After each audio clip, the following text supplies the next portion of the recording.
Hello, boys and girls. Got another video for you fine folks on the internet today. Another installment in the Matthew Buckley Talks music series.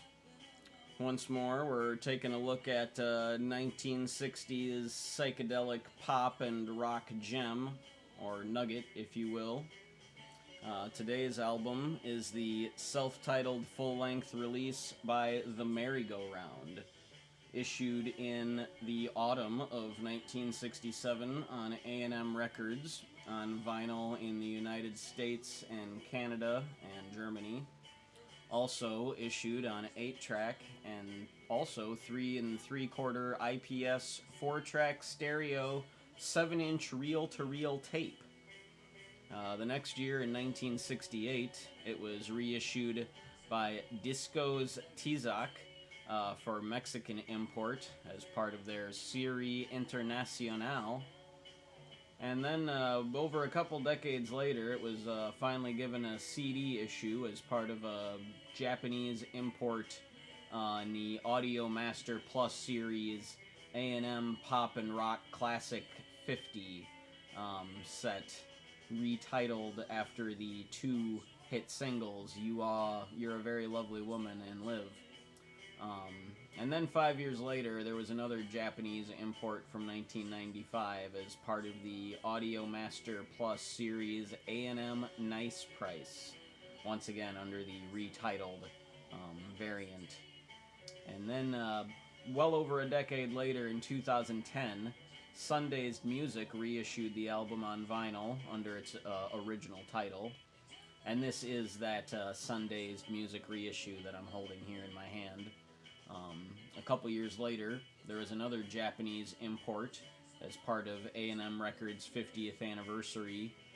They reissued the album as a super high material CD containing both the stereo and mono mixes of the album.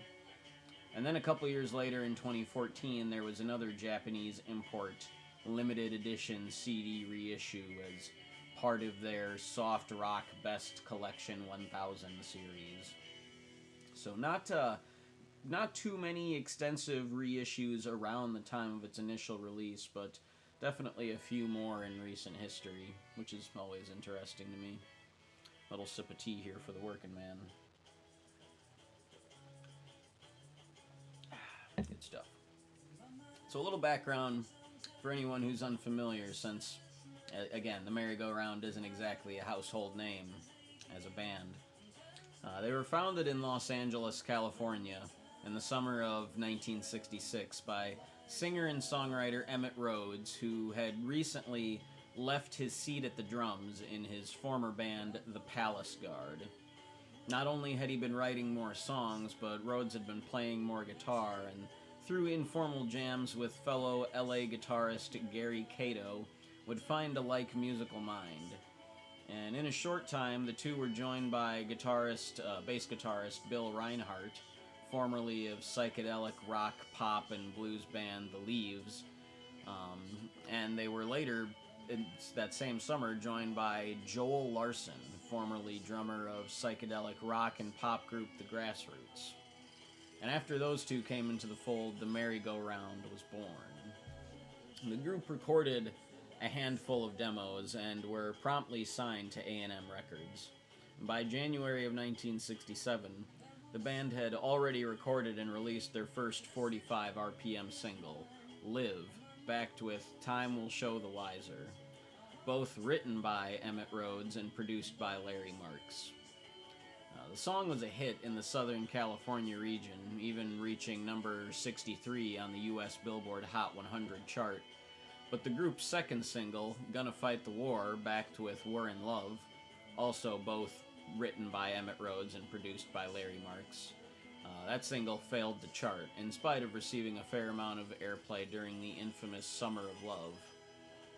And the third single, released in July of 1967, You're a Very Lovely Woman, backed with Where Have You Been All My Life, once again both sides written by Rhodes and produced by Marks, charted at only number 94, and after releasing a fourth single in October of 1967, She Laughed Loud, backed with Had to Run Around, another Rhodes composition and Marks production effort, After that failed to chart, A&M Records hastened production on the band's full-length studio album, worrying that the opportunity to capitalize on the group's earlier success was waning. And so in November of 1967, the band's self-titled full-length debut studio album was issued, entirely produced by Larry Marks, and featuring 11 out of 12 songs written or co-written by Emmett Rhodes. The album only reached number 190 on the US Billboard 200 album charts, and before the end of 1967, Bill Reinhart would depart the group, being replaced by Dick Ray, quite a name, of the garage and psych and blues band The Vegetables. And the group made further recordings for a projected second full-length album, but without enough support from the record label, and with Emmett Rhodes progressively taking the reins of not only songwriting and arrangement, but also recording and production, the group began to dissipate and ultimately disbanded by early 1969. So, onto the album itself. Side A opens with Live, which is an upbeat and bouncy pop and rock song with a serious sense of melody. Rhodes delivers a powerful and confident vocal. The lyrics are directed at a young lady who's never had the chance to roam away from home and do what she wants, and it encourages her to live her life her way. The song really feels like it could be a mid-60s Beatles tune, you know. It would have fit right at home on the Revolver album, in my opinion, or even on the Rolling Stones album Between the Buttons, honestly. As I said, this was the group's debut 45 RPM single, released in early 1967 and charting at number 63. So, being the group's biggest success, it would make sense that it would be sequenced at the beginning of the album. And the next track, Time Will Show the Wiser, is a bit more fast-paced and loaded with wispy psychedelic guitar effects and lovely vocal harmonies. The song has always struck me as a bit more stripped down than a lot of the rest of the album. You know, it's very light on percussion, and in my opinion, it almost sounds like a very well-produced demo. In the lyrics, the singer struggles with an internal debate about having feelings for the lover of a friend, unsure if he should go by his mind or his heart. A tale as old as time, am I right? As I said earlier, the song was first issued as the B-side of the group's first 45 RPM single. And it's a good song, if, as I said, a bit underwhelming as far as production, in my personal opinion. The next track, On Your Way Out, is another contender for a could-have-been a Beatles outtake track, or maybe a Kinks outtake. It has that vibe. There's a very cool guitar riff anchoring the song, and the vocals sound lazy and even a bit stoned, yet strong and assured. The lyrics describe and even deride a person who seems to be down on themselves, more so than the singer seems to think is appropriate. Somebody that the singer seems to see as already on their way out, in a manner of speaking. Again, I really love the guitar sound on this track. It cuts right through the mix in a very good way. And the next track, Gonna Fight the War, changes the mood a bit with a fun, almost bumbling rhythm and quirky lyrics. It starts out, I finally cut myself shaving just the other day. I guess I'm getting older.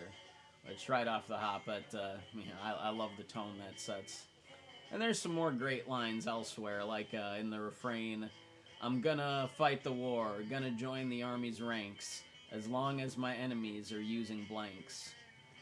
And another good line elsewhere in the song, I'm gonna fight the war, gonna march in the infantry, and when the fighting starts, I'll hide behind a tree. It's really great stuff, tongue-in-cheek. The guitar plays some delightfully ragged, rockabilly-esque parts. The tone of the guitar just oozes with a uniquely psychedelic swagger. the same swagger and attitude reflected in the irreverent vocals from Rhodes. This, again, is another cut that I could imagine through the lens of a band like the Rolling Stones or the Kinks. There's a heaping helping of attitude. And I find it somewhat surprising, personally, that this song was chosen to be issued as the group's second single in June of 1967. It's a pretty bold, tongue-in-cheek statement to try to anchor for radio play right in the middle of the summer of love. It just seems very on the nose to me, but I guess, you know, if you're gonna make the statement, make it, right? The next track, Had to Run Around, slows things down a bit again, and features some lovely layered vocals throughout. Rhodes sings of being dedicated to and giving himself to a girl who had to find something new. Once again, a tale as old as time. There's nothing flashy about the song. The band is appropriately restrained, and the vocals are delivered with a soft passion that really belay the bite of the bitter lyrics in the final two verses.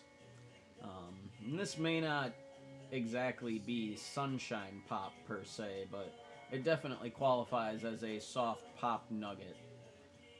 Once again, I could see early to mid-period Beatles doing this song. I think it would fit on the Help soundtrack or the Rubber Soul album.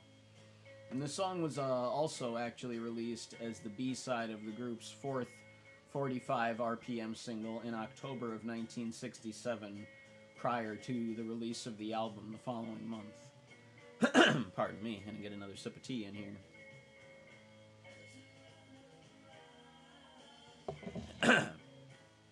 And the next track, We're in Love, is a much more upbeat pop rocker, a more straightforward love song with more layered vocals.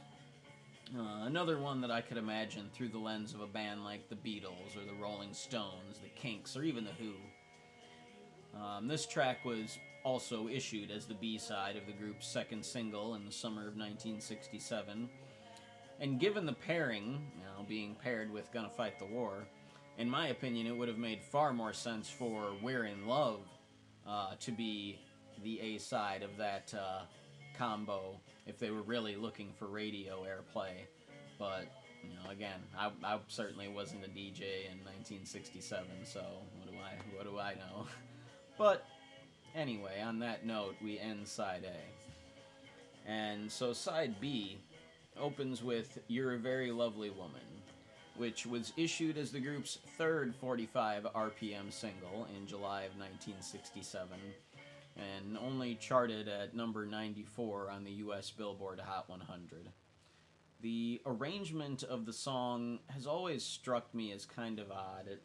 It really feels to me, anyways, like the whole song is the introduction leading up to something that never quite arrives.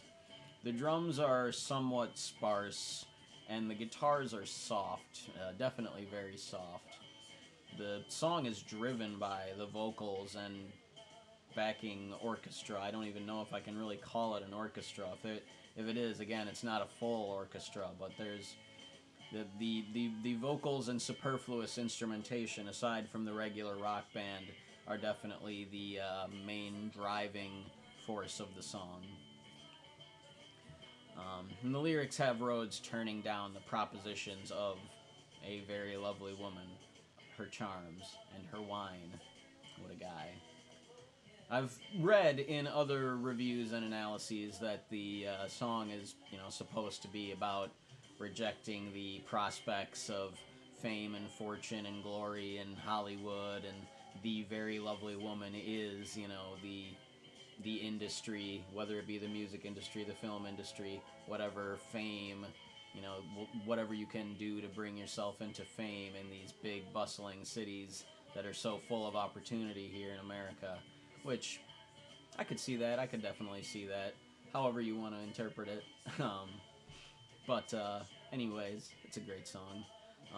If, again, somewhat curiously produced. And the next track, Where Have You Been All My Life, picks the pace up once again. Another up-tempo rocker with a very vibrant pulse and a very full sound, especially compared to the preceding track.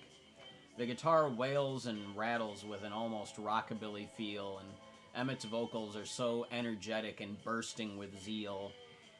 This was issued as the B-side of the band's third 45 RPM single in the summer of '67.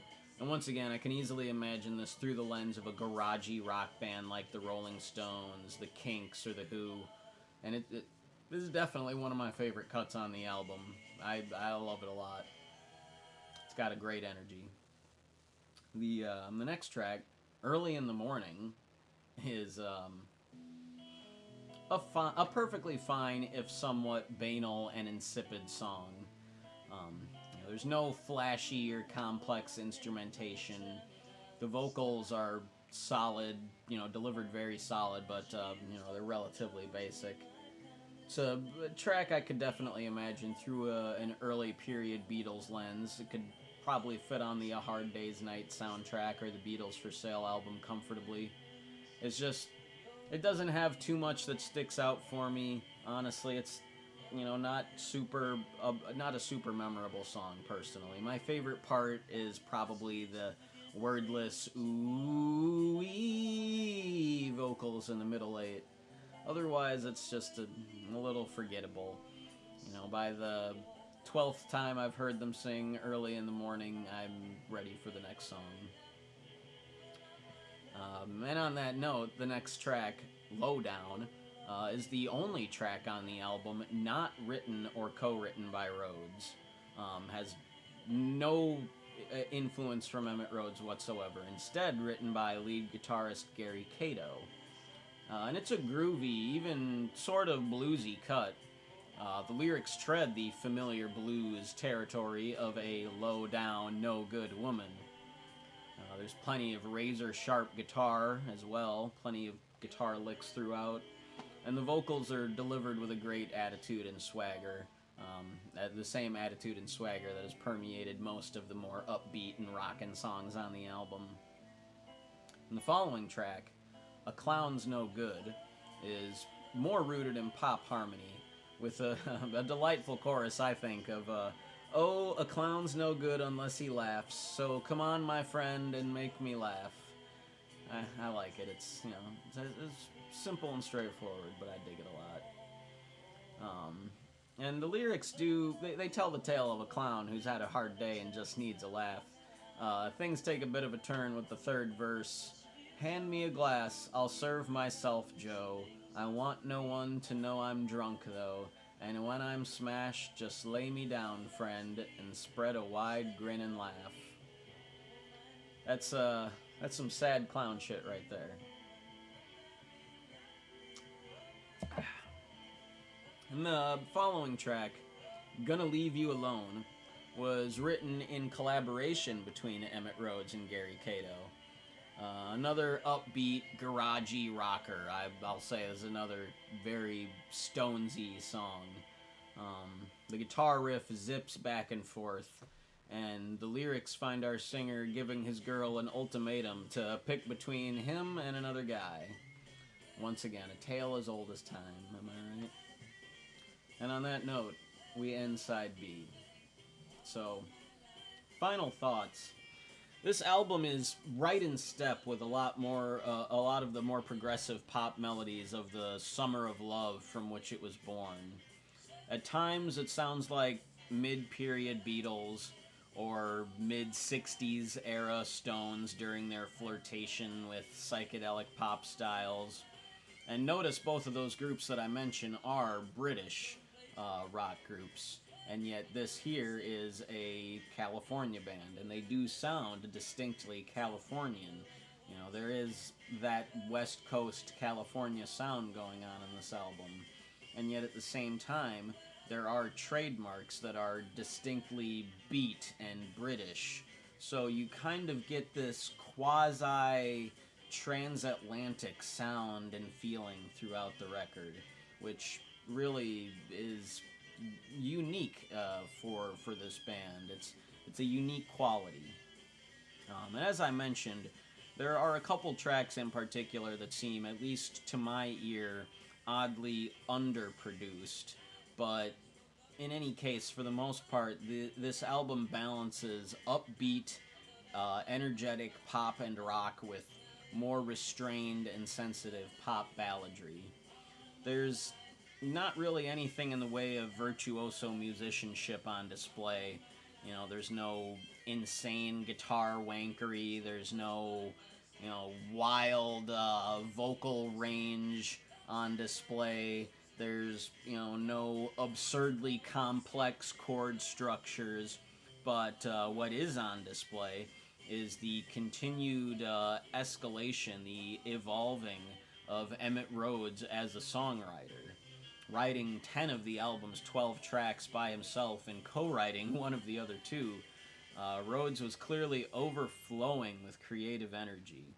And he would continue to write and arrange more songs for the merry-go-round over the next few months, but would ultimately begin recording material for a proposed solo project. And with the dissolution of the group in early 1969, Rhodes would go on to self-record and release a solo album through ABC Dunhill in 1970, which, along with 3 other albums released under his name in the early 1970s, would become singer-songwriter cult classics. The album here shows the early development of Emmett Rhodes, his first chance at taking the creative reins of a professional musical project, and it really is impressive. One of my favorite psych pop listens. But anyway, enough blathering nonsense. Let me get you a closer look here at the album jacket. Just a nice portrait of Emmett and the boys on the front, with some very basic but nice and colorful text here for the band and the hit singles. Another portrait of the boys on the back, same stylized text, albeit pretty much just, black and white and grayscale. We got some, on the camera here, a legible text with a review of the album and comments on the band. Got track list, composers and times, publishing information, and other credits. And of course the hype sticker that I stuck right here because I'm a terrible person and I put my hype stickers when I can directly on the back. Deal with it. And the record itself here, nothing too fancy, just on standard black vinyl with the brownish sun-dazed label.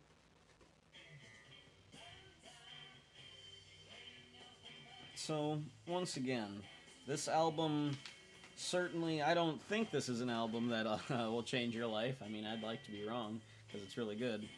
But, if anything, there's other Emmett Rhodes albums that'll change your life.